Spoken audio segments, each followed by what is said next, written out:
안녕하세요. 사람 사는 이야기입니다. 하루하루 달라지는 인생 이야기를 놓치지 않으시려면 구독 버튼 꼭 눌러주세요. 매일 새로운 사연으로 찾아뵙겠습니다. 그럼 이번 사연 시작하겠습니다. 또 산에 갔어요. 큰딸 수진이 마당으로 뛰어들며 외쳤다.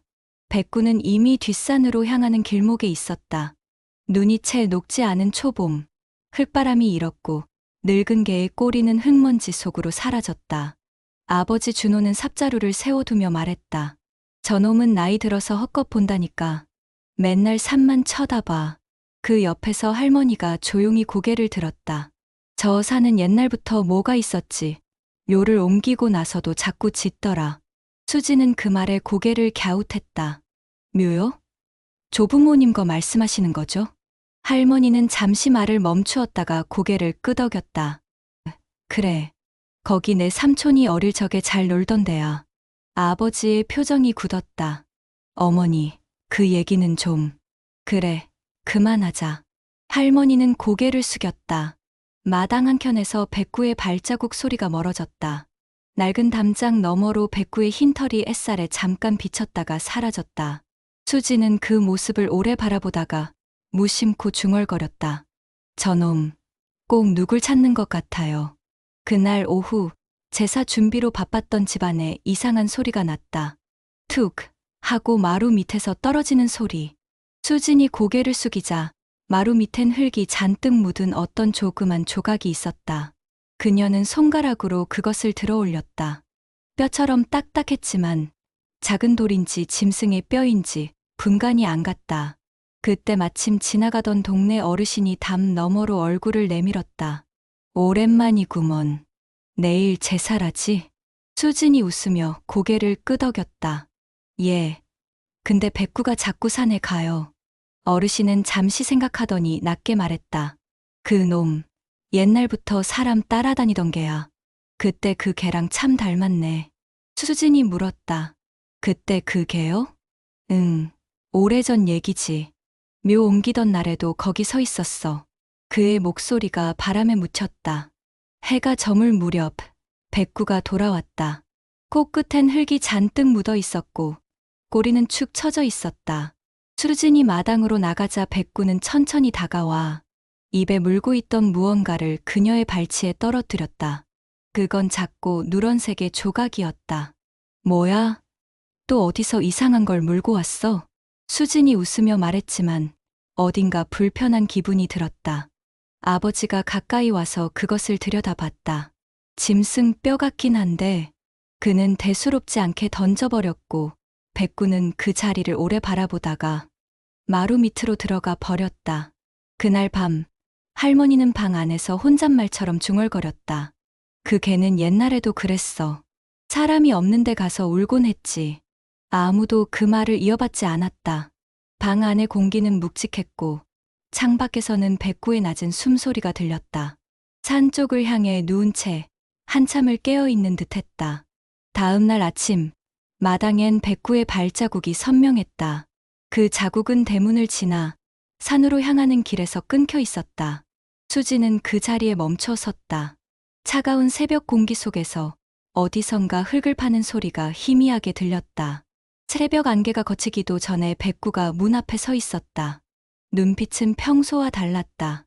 무언가를 재촉하듯 문을 긁고 짧게 짖었다.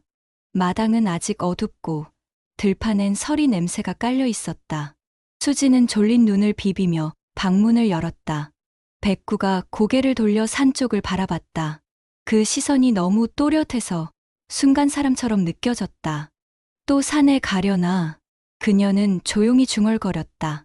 햇살이 비치기 시작하자 백구는 이미 언덕 너머로 사라졌다. 아버지는 아침 밥상 앞에서 신문을 넘기며 말했다. 개가 늙으니까 오히려 더 별나네. 저놈, 산속에 무슨 맛있는 거라도 숨겨놨나 봐. 할머니는 숟가락을 내려놓고 잠시 멈칫했다. 개는 죽은 사람 자리를 잘 안 떠나. 괜히 그런 말이 있는 게 아니야. 아버지는 웃으며 고개를 저었다. 요즘 같은 세상에 무슨 귀신 타령이에요, 어머니. 하지만 웃음은 오래가지 않았다. 그날 저녁, 백구가 또 돌아왔다. 이번엔 온몸이 흙투성이었다. 입 주변에는 진흙이 잔뜩 묻어 있었고 앞발은 피가 배어 있었다. 수지는 깜짝 놀라 물을 길어와 씻기려 했지만 백구는 얌전히 앉아 꼬리를 천천히 흔들 뿐이었다. 마치 무언가를 끝내고 돌아온 것처럼. 밤이 깊어갈수록 집안은 묘하게 조용했다. 바람이 창문 틈을 스치고 나무들이 벽에 그림자를 드리웠다. 할머니는 그 모습을 지켜보다가 한참 만에 입을 열었다. 저놈, 그날도 그랬어. 겨울 끝나갈 때쯤 밤마다 나가 울더니 갑자기 사라졌지. 수진이 물었다. 언제요? 아주 오래전 내 삼촌이 떠나던 해. 아버지가 고개를 들었다. 어머니, 또 그 얘기예요? 그만 좀 하세요. 왜? 그 애 얘기하면 안 되나? 그래도 내 아들인데. 할머니의 목소리가 떨렸다. 아버지는 잠시 말이 막힌 듯 입술만 달싹였다. 그는 괜히 신문을 접으며 낮게 중얼거렸다.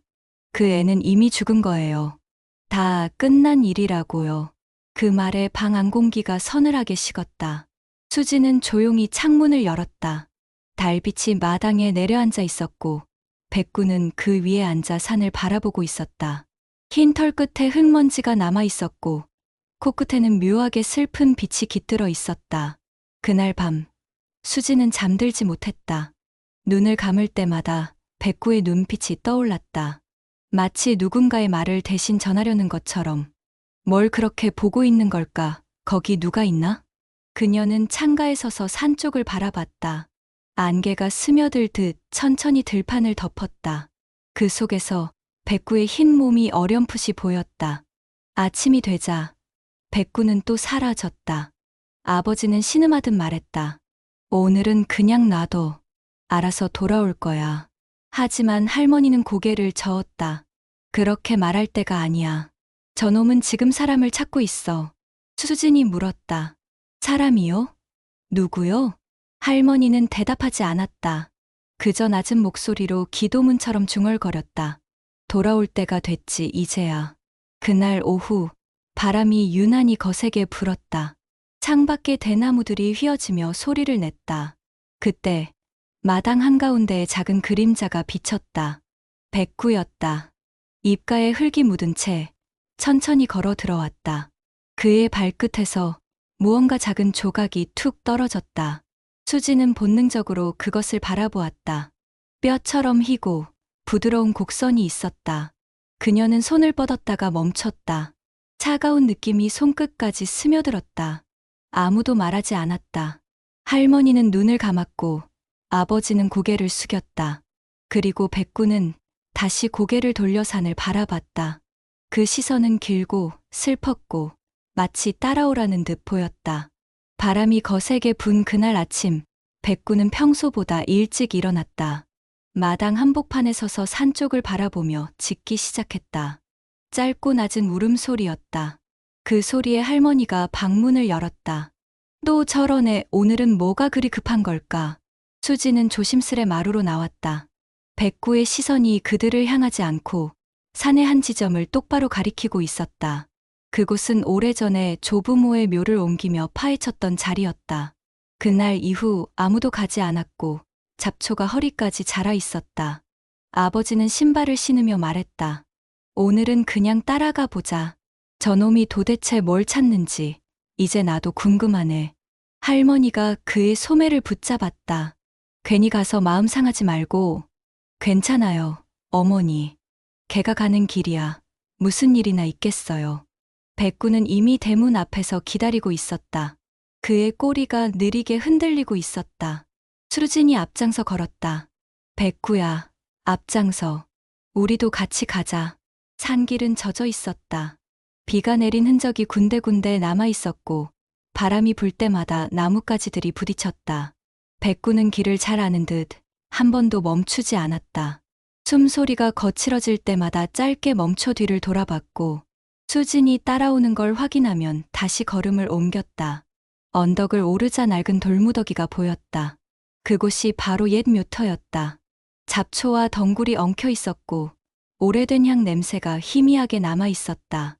백구가 그 앞에서 멈춰 섰다. 그리고 땅을 긁기 시작했다. 야, 하지 마. 거기. 아버지가 손을 뻗어 말리려 했지만 백구는 멈추지 않았다. 그의 앞발이 흙을 헤집는 소리가 들렸다. 흙덩이가 튀어오르고 냄새가 올라왔다. 습하고 오래된 냄새였다. 아버지, 그냥 놔두세요. 수진의 목소리는 작았다. 이렇게까지 하는데 이유가 있겠죠. 한참을 파던 백구가 갑자기 짖음을 멈췄다. 그는 흙 속에 코를 박은 채로 움직이지 않았다. 할머니가 두 손을 모았다. 거기 누가 있는 거야? 그녀의 목소리는 떨렸다. 아버지는 조심스레 삽을 들었다. 조금만 더 파보자. 혹시 뭐가 묻혀 있는지도 모르니까. 참날이 흙을 가르자 차가운 쇳소리가 울렸다. 어딘가 딱딱한 게 걸렸다. 모두가 숨을 죽였다. 수진이 손전등을 꺼내 비추었다. 그곳엔 오래된 천조각이 엉켜 있었고 그 밑으로 희미하게 반짝이는 무언가가 드러났다. 그건 돌이 아니었다. 빛바랜 색, 매끈한 표면, 그리고 곡선. 마치 오래된 항아리 조각처럼 보였다. 아버지가 조심스레 흙을 털었다. 손끝에 묘한 감촉이 전해졌다. 딱딱하지만 어딘가 살 같은 느낌. 그는 순간 손을 멈췄다. 이게 뭐지? 그때 백구가 조용히 낮게 울었다. 바람이 불며 풀잎이 흔들렸다. 해는 이미 산 뒤편으로 넘어가고 있었다. 붉은 빛이 땅 위를 스치며 천천히 사라졌다. 아무도 말을 하지 않았다. 그저 서로의 얼굴만 바라봤다. 할머니는 입을 막은 채 눈을 떴다. 그리고 아주 조용히 속삭였다. 저 자리는 예전에도 누가 울었지. 바람이 지나가며 풀잎이 바스락거렸다. 백구는 그 자리를 지키듯 앉아 있었다. 그리고 고개를 들어 하늘을 올려다보았다. 그 눈빛에는 슬픔도 두려움도 아닌 어딘가 오래 기다려온 듯한 평온이 있었다. 바람이 멎자 산속이 기이할 만큼 조용해졌다. 새소리도 멈췄고 나무십 하나 부딪히지 않았다. 아버지 준호는 흙 속에서 나온 그 조각을 들고 한참을 바라봤다. 손끝에 묘한 온기가 남아 있었다. 이건 그냥 돌이 아니야. 그의 목소리가 낮게 떨렸다. 수진이 손전등을 더 가까이 비췄다. 그 빛 아래 흙에 묻힌 하얀 곡선들이 더 드러났다. 서로 엉켜 있고 부서져 있었지만 형태는 분명했다. 사람의 손목과 비슷한 모양이었다. 그녀는 본능적으로 한 발자국 뒤로 물러났다. 그만 파요, 아버지. 무섭잖아요. 아니, 조금만 더. 이건 뭔가 이상해. 준호는 흙을 더 걷어냈다. 곧 낡은 천조각 아래에서 또 다른 조각이 드러났다. 그리고 그 옆에는 녹슨 양은컵 하나가 있었다. 오래된 흙먼지 속에서도 알아볼 수 있었다. 누군가의 손때가 짙게 남은 물건이었다. 그때 할머니가 낮게 울먹였다. 그 컵 저거 집에 있던 거랑 같아. 무슨 말이에요? 수진이 물었다. 옛날에 그 애가 쓰던 거야. 이름도 새겨줬었지. 기특하다고. 순간 공기가 얼었다. 아버지의 손이 굳었다. 그는 컵을 들어 불빛에 비췄다. 희미하게 손잡이 아래쪽에 흠집처럼 파인 글자 두 개가 보였다. 민수. 그 이름은 누구도 쉽게 입에 담지 못하는 이름이었다. 아버지의 동생, 실종된 삼촌의 이름. 아버지 설마. 수진이 말을 잇지 못했다. 할머니는 두 손으로 얼굴을 가렸다. 그럴 리가 없어. 그 애는 외지에서 죽었다 했잖니. 바람이 다시 불었다. 백구가 갑자기 일어나더니 흙더미 옆을 맴돌기 시작했다. 그는 코를 땅에 박고 낑낑거렸다. 그리고 다시 그 자리에 앉았다. 마치 여기야라고 말하듯. 준호는 침을 삼켰다. 신고합시다. 그 한마디가 산속에 울렸다. 누구도 대꾸하지 않았다. 다음 날 경찰이 도착했다. 노란 줄이 둘러지고 어지러운 플래시가 깜빡였다. 수지는 멀찍이서 그 모습을 바라보았다. 흙 속에서 인골이 하나씩 수습되고 있었다. 경찰관이 낮은 목소리로 말했다. 오래됐습니다. 최소 10년은 넘은 듯합니다. 할머니는 그 자리에 주저앉았다. 바람이 옷자락을 스쳤고 눈물이 흙바닥에 떨어졌다. 10년 전이라면 그녀의 목소리는 거의 들리지 않았다. 백구는 그 옆에 조용히 앉아 있었다. 긴 세월을 버텨낸 듯한 눈빛이었다. 그는 천천히 할머니 쪽으로 다가와 그녀의 무릎에 머리를 기댔다. 할머니의 손이 떨렸다. 너 그때도 같이 있었지? 백구는 대답하지 않았다. 그저 눈을 감았다. 바람이 불고 향 냄새가 섞인 흙먼지가 공중에 흩날렸다. 산을 내려오던 길, 수지는 조용히 말했다. 아빠, 삼촌이 정말 외지에서 돌아가신 게 맞을까요? 아버지는 대답하지 않았다. 그는 단지 주머니 속에서 작은 무언가를 꺼냈다. 녹슨 양은컵 손잡이 조각이었다. 그가 마지막으로 본 건 백구가 그 컵을 핥고 있던 장면이었다. 며칠 뒤 시골 파출소에서 연락이 왔다. 신원 확인이 끝났습니다. 그 짧은 한 문장이 모든 걸 무너뜨렸다. 아버지 준호는 한참 동안 수화기를 들고도 아무 말도 하지 못했다. 수지는 그의 옆에서 눈치를 봤다. 아빠, 무슨 일인데요?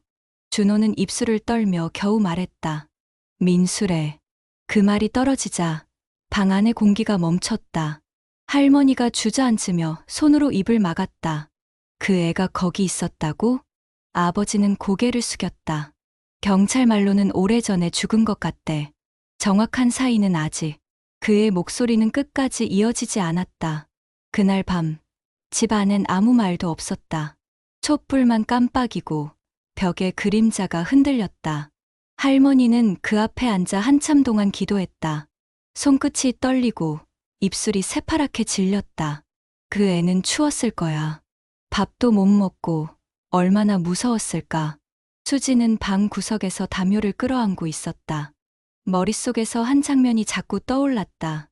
백구가 산속을 향해 울던 그날 밤, 그 울음소리가 단순한 짖음이 아니라 누군가를 부르는 소리였던 것만 같았다. 아빠, 삼촌 왜 거기 있었을까요? 준호는 대답하지 않았다. 그저 담배를 피워 물었지만 불이 붙지 않았다. 그의 손이 미세하게 떨렸다. 그때 내가 좀 더 찾아봤어야 했는데. 그의 목소리가 떨렸다. 아버지 말 듣고 그냥 잊어버렸지. 외지에서 죽었다는 말만 믿고. 할머니는 눈물을 훔쳤다.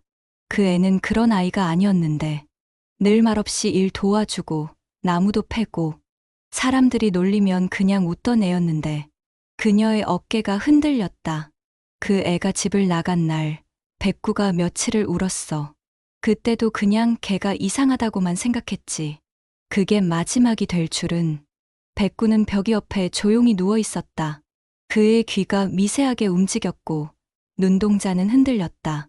마치 사람들의 말을 이해하고 있는 듯했다.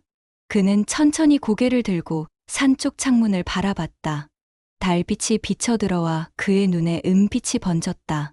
수지는 그 시선을 따라 창문 밖을 보았다. 안개가 들판 위를 흘러가고 있었다. 그 아래에는 작은 길 하나가 있었다. 삼촌이 집을 떠나던 날 걸어갔다는 그 길. 아무도 그를 붙잡지 못했던 길이었다. 준호는 고개를 숙인 채 중얼거렸다.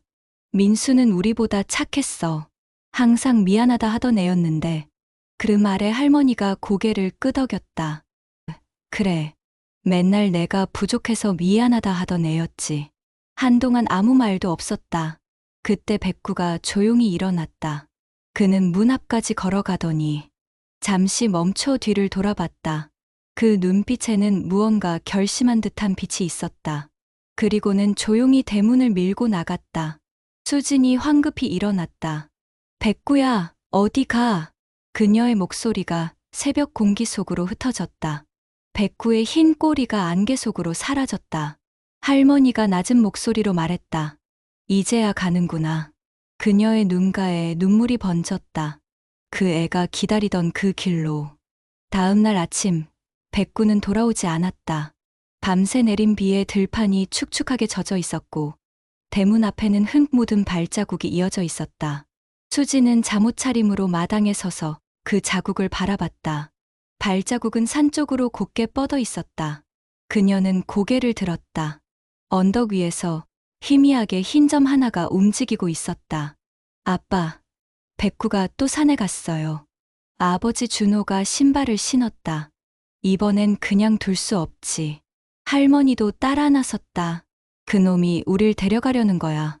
이번엔 가봐야 해. 산길은 어제보다 더 축축했다. 비 냄새가 짙게 밴 흙길을 따라 올라가자 나무 사이로 희미한 오두막의 윤곽이 드러났다. 오래전에 무너져버린 그곳, 벽은 반쯤 썩어 있었고 천장은 덩굴에 덮여 있었다. 백구가 그 앞에 앉아 있었다. 그리고 그들의 발자국 소리를 듣자 고개를 들었다. 준호가 조심스레 다가갔다.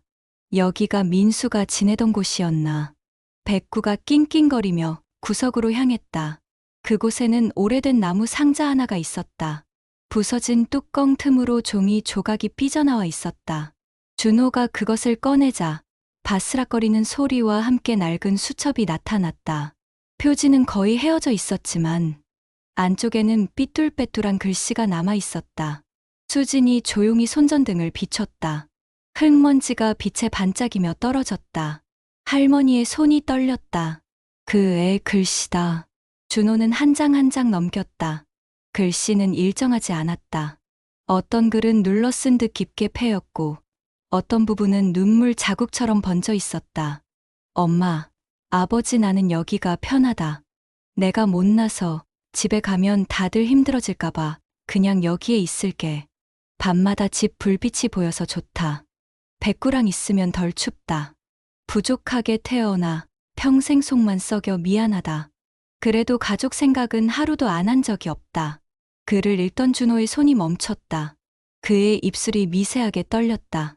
할머니는 두 손으로 입을 막았다. 그 애가 그 추운 데서 이런 글을 썼다고? 그녀의 목소리가 끊어질 듯 떨렸다. 아버지는 더 이상 페이지를 넘기지 못했다. 수첩은 바람에 한 장이 넘어갔다. 거기엔 짧은 글이 있었다. 백구야, 혹시라도 내가 없어지면 집으로 가. 내가 못 간 대신 내가 꼭 가야 한다. 그 문장을 보는 순간 모두가 동시에 백구를 바라봤다. 백구는 고개를 숙이고 그들의 발치에 앉아 있었다. 그리고 아주 천천히 할머니 쪽으로 다가가 그녀의 발에 코를 가져다 댔다. 할머니의 눈에서 눈물이 떨어졌다. 그녀는 손을 떨며 백구의 머리를 쓰다듬었다. 그래서 내가 돌아왔던 거니? 아무도 대답하지 않았다. 바람이 불고 오두막 천장에 걸린 나무잎이 흔들렸다. 창문 틈 사이로 햇살이 한 줄기 스며들었다. 먼지 사이로 흩어지는 빛이 백구의 털 위에 내려앉았다. 그 빛 아래서 백구는 가만히 눈을 감았다.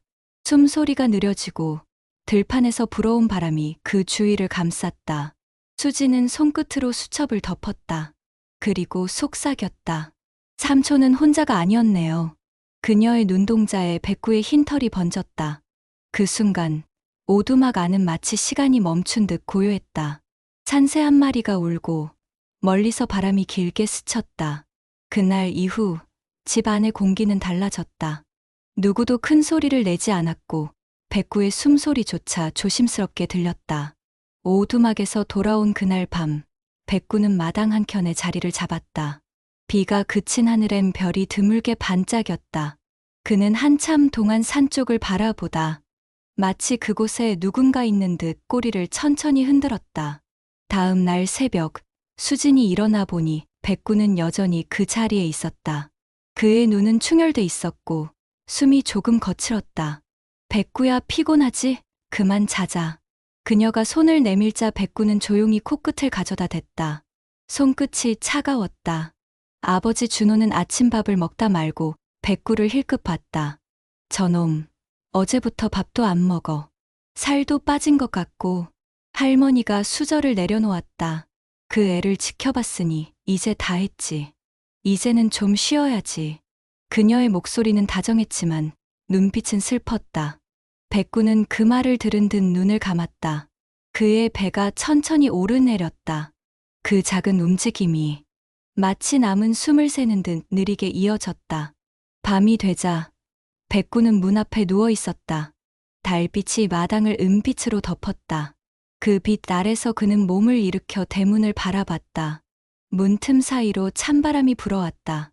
백구는 잠시 머뭇거리더니 천천히 일어났다. 그때 할머니가 방문을 열었다. 그녀의 눈이 백구와 마주쳤다. 또 가려는 거니? 백구는 대답 대신 꼬리를 한번 흔들었다. 그녀는 조용히 한 걸음 다가가 말했다. 이젠 됐다. 너 덕분에 우리가 다 알게 됐으니. 그녀의 목소리는 기도처럼 낮고 따뜻했다. 하지만 백구는 발걸음을 멈추지 않았다. 그는 마당을 지나 대문을 천천히 밀었다. 삐걱거리는 소리가 새벽 공기를 갈랐다. 그리고 어둠 속으로 걸어 들어갔다. 그 뒷모습을 할머니는 말없이 바라봤다. 마치 오래전 떠난 누군가를 다시 떠나보내는 듯. 이튿날 아침, 백구는 돌아오지 않았다. 대문 앞엔 그의 발자국만 남아 있었다. 수진이 그 자국을 따라갔다. 길은 어제 내린 비에 지워져 있었지만 한참을 가다 보니 발자국이 다시 또렷해졌다. 그 끝은 산으로 향하고 있었다. 수진은 숨을 몰아쉬며 그 자리에 멈춰 섰다. 산 아래쪽엔 안개가 흩날리고 있었다. 그 안에서 흰 점 하나가 움직였다. 그건 분명 백구였다. 그는 천천히 걸으며 오두막이 있던 방향으로 사라지고 있었다. 아빠, 수진의 목소리에 준호가 달려왔다. 또 갔어? 네, 아마 거기로 간 것 같아요. 준호는 한동안 아무 말도 하지 않았다. 그의 얼굴에 스치는 표정은 체념과 슬픔이 뒤섞여 있었다. 그날 밤, 할머니는 등잔불 앞에서 오래 앉아 있었다. 그녀의 무릎 위에는 백구가 남기고 간 낡은 수첩이 있었다. 손끝으로 표지를 쓸며 그녀는 조용히 중얼거렸다. 이제 됐다. 너희 둘 다 이제 편히 쉬어라. 눈물이 천천히 떨어져 수첩 위에 번졌다. 창문 밖에서 바람이 불었다. 살랑거리는 바람 사이로 희미한 짖는 소리가 들렸다. 멀고 낮은 소리. 할머니는 눈을 감았다. 이젠 들리는구나. 그의 목소리가. 그날 밤 아무도 잠들지 못했다. 달빛이 길게 마당을 비추고 대문 앞엔 백구의 발자국이 다시 찍혀 있었다. 마치 누군가 다녀간 것처럼 그 발자국은 산을 향해 이어져 있었다. 안개가 자욱하게 깔린 새벽이었다. 산빛 아래 나무들이 희미하게 윤곽만 드러냈고 이따금씩 까마귀 한두 마리가 낮게 울었다. 그 속을 백구가 걷고 있었다. 젖은 흙 위에 발자국이 하나씩 남았다. 그의 걸음은 느렸지만 단단했다. 마치 어디로 가야 하는지 오래전부터 알고 있었던 것처럼. 한참을 올라가자 나무 사이로 작은 공터가 나타났다.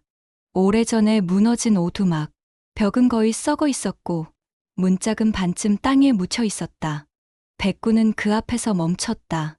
한동안 아무 움직임도 없었다. 그저 바람만이 흙먼지 사이를 지나갔다. 그는 천천히 안쪽으로 걸어 들어갔다. 바닥엔 오래된 천조각이 깔려 있었다. 그가 코를 들이밀자 희미한 냄새가 남아 있었다. 사람의 체온과 흘, 그리고 낡은 나무 냄새. 그 냄새는 오래전 주인의 흔적이었다. 백구는 그 자리에 몸을 웅크렸다. 숨을 깊게 들이쉬고 내쉬었다. 바람이 그의 털끝을 스쳤고 입김이 희미하게 흩어졌다. 그는 그곳에서 눈을 감았다가 조용히 다시 떴다. 잠시 뒤 풀숲에서 바람에 밀린 낡은 수첩 한 장이 굴러왔다. 백구의 앞에 멈췄다. 그는 천천히 코로 그것을 밀어 가까이 당겼다. 거기엔 손때 묻은 글씨 한 줄이 보였다. 백구야, 내가 나 대신 가야 한다. 그 문장을 바라보는 백구의 눈빛이 흔들렸다. 그는 고개를 낮추고 그 위에 코를 댔다. 작은 한숨 같은 소리가 났다. 그의 눈가에서 눈물이 흘렀다. 그 순간 산 아래에서 바람이 불어왔다. 바람은 나무잎을 흔들며 산골짜기를 스쳤다. 백구의 털이 바람결에 흔들렸다. 햇살이 안개 사이로 스며들며 오두막 안을 은빛으로 채웠다. 그 빛 속에서 백구는 마지막 숨을 내쉬었다.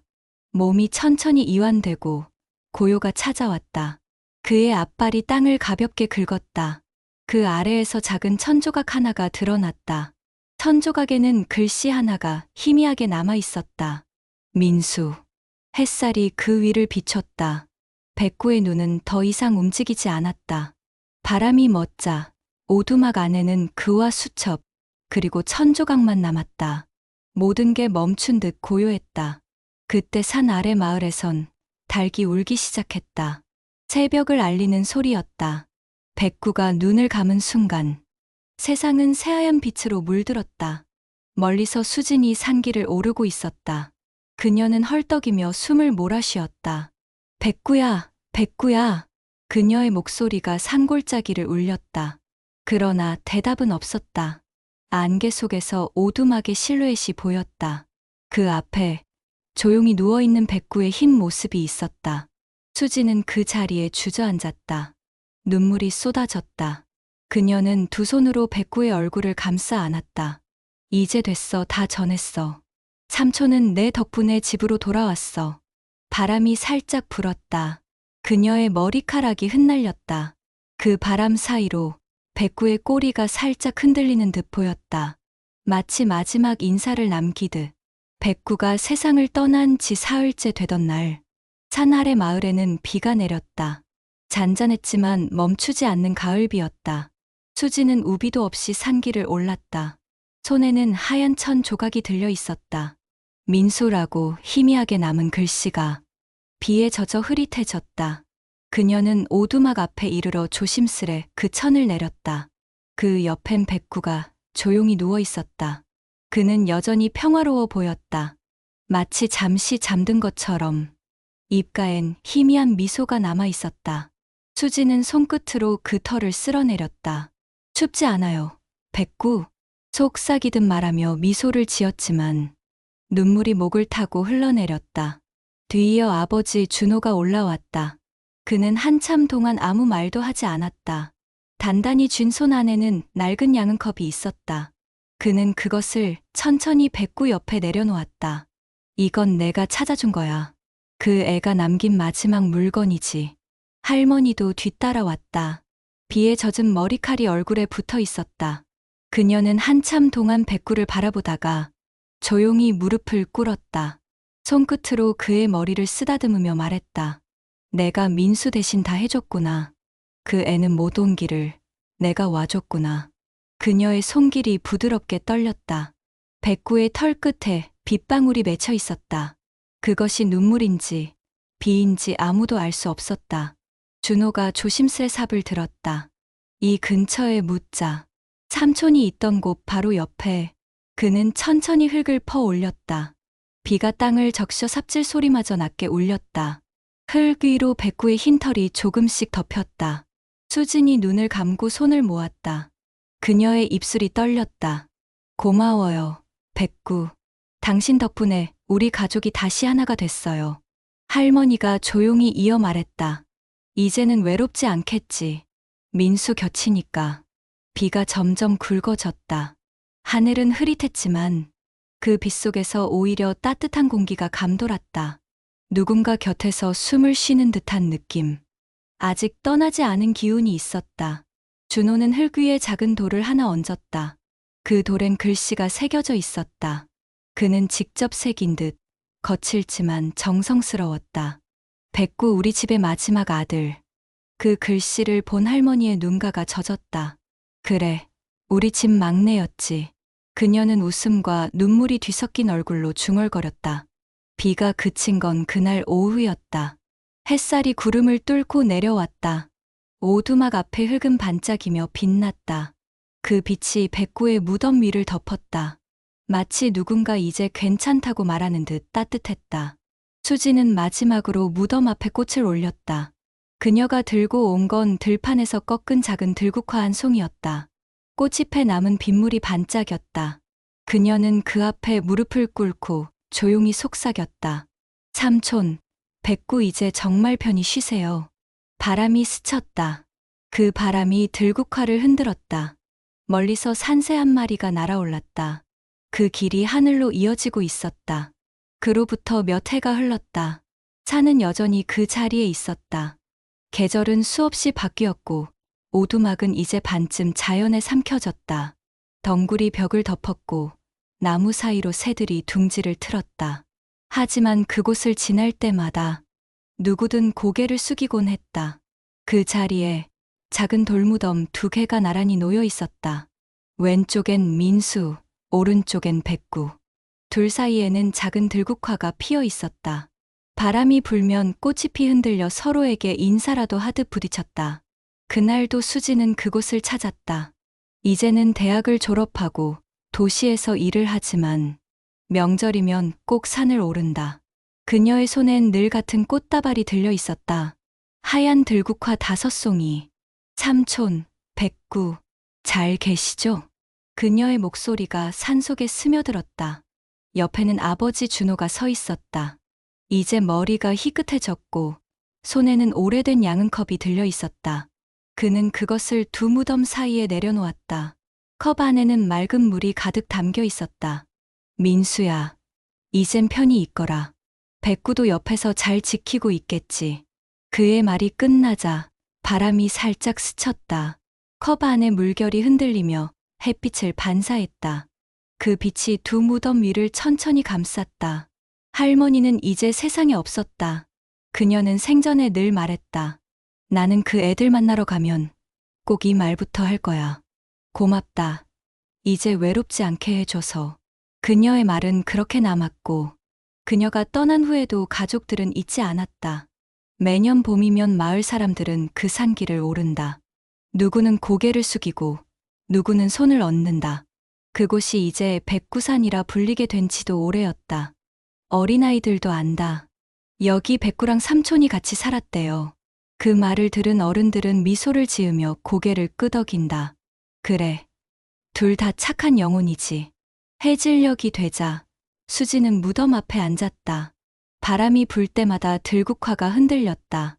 그 흔들림 사이로 잠시 백구의 흰 꼬리가 보이는 듯했다. 그녀는 미소를 지었다. 이제 괜찮아요.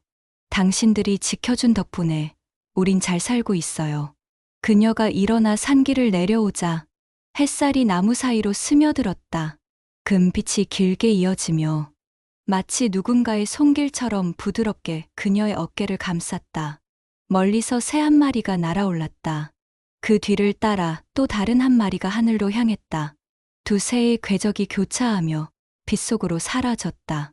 산 아래 마을에 도착했을 때 수지는 잠시 뒤돌아봤다.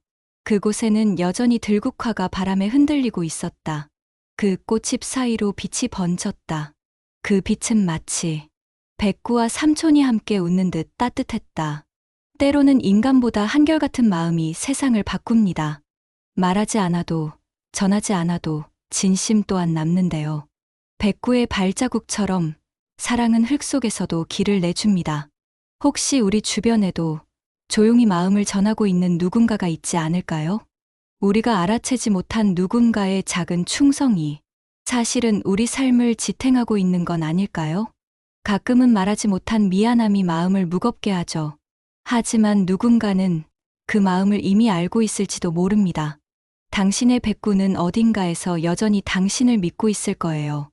이 이야기가 마음에 닿았다면 다음 이야기에서 또 만나길 바라요. 좋아요와 구독은 이 채널이 따뜻한 이야기를 계속 이어갈 수 있는 힘이 됩니다. 함께 해주세요.